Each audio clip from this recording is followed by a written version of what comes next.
are you here? That's what we want to talk about today. We got to look at what makes you really do what you do. Everything on earth has a purpose, and you do too. That purpose provides an inner drive that once you tap into it can give your life immense fulfillment. It'll also give you certainty. Because right now we're in a world that's changing so rapidly that virtually every time you turn around you hear about something else that's changing. And I personally get to deal with hundreds of thousands of people per year. I see about 250 to 300,000 people a year in my live programs. And I hear so much excitement, and I also hear so much fear about the pace of change. I mean, we've all talked about changes happening so rapidly now and paradigm shifts. All that stuff has become so overused at this point that we've become numb to it. But it's true. Never in the history of the world have things changed so rapidly. So you need to find something that's eternal inside of yourself. That no matter what changes on the surface, this part of you does not change. It's the part you come back to, the part that guides you, the part that really makes you fulfilled. And that's your purpose. Because all of a sudden, when you find out a friend's got cancer, or you turn around and you see that 35,000 people at IBM got laid off, or an entire industry disappeared overnight because a new one was created, it'll give you a way to find some good in virtually anything. Your purpose is available to you at any moment in your life, but you got to know what it is. Before we get into it, let me back up a little bit here. Okay, I have a good friend who's one of the most successful financial people in the country. He works in all these financial markets. He's an incredibly successful businessman, and I know he's working very hard right now on a goal. And I went to visit him recently, and boy, he's working hard, and he's going to achieve that goal, but, when the goal's finally there, then he's going to be happy. And I thought, no.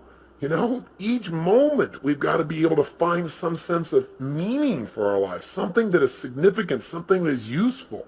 And we all know this is not a new conversation, but as your coach and as your friend in these tapes, I'd like to draw your attention to some things that maybe you already know but haven't thought about for a while. Maybe get you to put some of your focus into the most important area of life, which is enhancing meaning. See, all of us in life have to have a reason to be here.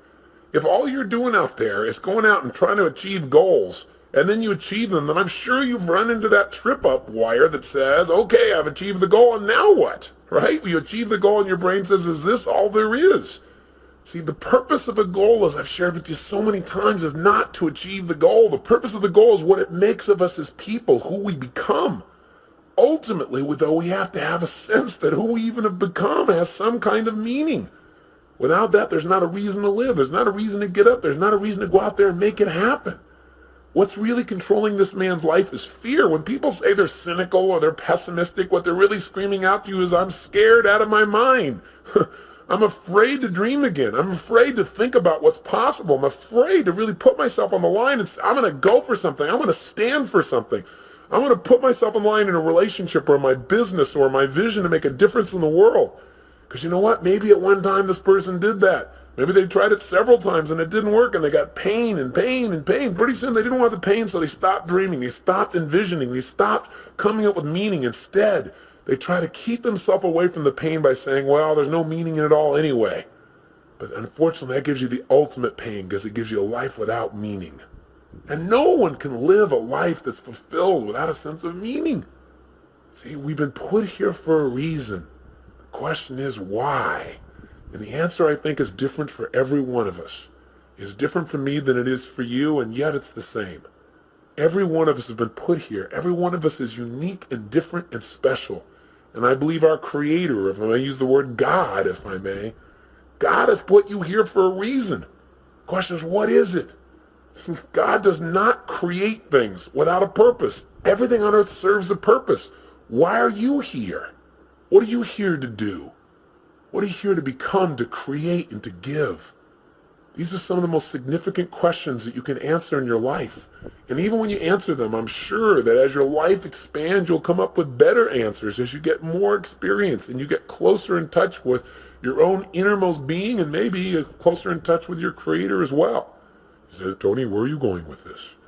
I'm really going to the essence of giving your life what you deserve, which is knowing that there are no mistakes, knowing that every little thing you do has a consequence.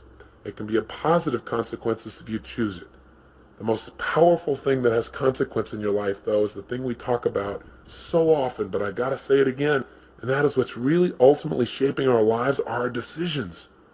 The first decision is a decision about what to focus on. Where your focus goes is going to determine how you think, how you feel, what you do, ultimately what your life turns out like, what you're able to contribute. The bottom line is we must find an empowering focus out of any situation. The second decision that shapes our life and the meaning of our lives are the decisions that we make about what something means. Meaning is ultimately something we determine.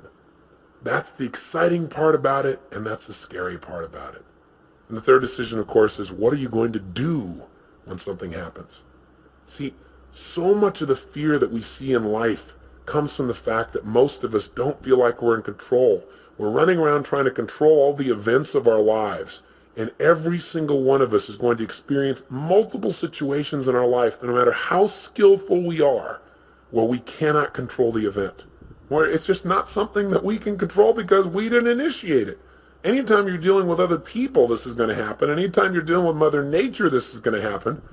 Most of us in life are so afraid something's going to happen that we can't control, and therefore we're going to get pain, that we try to avoid those things we can't control. We try to shape our lives, where we spend our time, who we spend our time with, what we do, by environments that we feel really comfortable in, where we feel like we're really in control in them. But what that does is it limits the shape and quality of our lives. We've got to be willing to put ourselves out there to discover what we're really capable of when we're put in environments when we don't know what to do, when we don't know what things mean, when we're not sure. It's in those environments that we grow the most. It's in those environments that we discover more of our true purpose as human beings. It's there that our character is shaped. You know, so many times we set goals or we have dreams or we have plans and we work our tail off and it doesn't come out the way we want. And a lot of people come out of those situations disillusioned or angry or resentful or frustrated. They look for someone to blame. But you know, sometimes I really truly believe that not getting your goal is part of the design. It's part of the game plan, causing you to dig inside and discover more of yourself, to really begin to use your real capacity as a human being, those traits that are within you that only expand when they're challenged, when demands are made upon them. You know, I truly believe that God is not so much interested in our convenience as he is in our character. You know, and I also believe that because something hasn't happened right away when you wanted it and designed it didn't work out, doesn't mean it's not going to happen. It's really a test of how committed are you. It's really a test designed to make you become more. God's delays are not God's denials. Unless you give up, of course. If you don't do your part, then of course whatever you've envisioned will never come to be. But we have to be willing to continue to put ourselves forth and know that events will show up that we can't control. So let me ask you a question. You go, okay, I understand all this, Tony, but how do you ever have a sense of certainty in a world that's changing all the time, where you set goals, you do all the right things, and it still doesn't always turn out right? How do you live in a world where suddenly something can happen? It could take away your whole business, or, you know, a storm could come and take away your home, or some calamity could happen to your personal family, or a disease could hit, or someone could die. How do you deal with all that? And the answer is, you have to know the one thing you can control is not events. What you control is what things mean to you. And therein comes the secret to life. Because no matter what happens in your life, the meaning of what has happened is yours. You get to determine it as long as you're conscious and you don't allow the people around you to teach you what to think. And as long as you don't just go on automatic pilot and allow your nervous system to make up connections that are false. Let me give an example of what happens to people. Certainly by now you realize that what you do as a human being is primarily driven by your need to avoid pain and your desire for pleasure, right? But see, all of us have learned through life that certain things mean more pain than others. And so some people are driven by their fear, right? To experience the emotion of fear is the most incredible, painful thing they could ever imagine, so they'll do anything to avoid being in a fearful situation. Other people are driven by their desire to feel the sense of adventure. Obviously, they make decisions differently. They focus on different things in life. They can walk in the same room as someone who lives in fear, and they're going to notice different things. They're going to want to sit in a different place. They're going to want to try a different kind of vacation than someone who's trying to focus on how to be secure. What drives you? Are you driven by guilt? Are you driven by your past? When we use the word driven, the word drive, it really means to guide, to control, or to direct something. So what's guiding you? What's controlling you? What's directing your behavior? What's directing your focus? What's directing the meaning you're pulling from your life? What is it? Is it your parents? Is it the competition you have with somebody else? Is it wanting to prove somebody wrong? Is it your desire to contribute? Is it your desire for joy or happiness? Or is it a sense of purpose that's driving you? A sense there's something out there for you to do. There's something you're designed to evolve into, to become, to share, to give, to create. You don't even know what it is, but you're willing to trust that each day more of it's going to come out. See, whatever drives you, that's what's shaping your life, and the challenge is that most of us never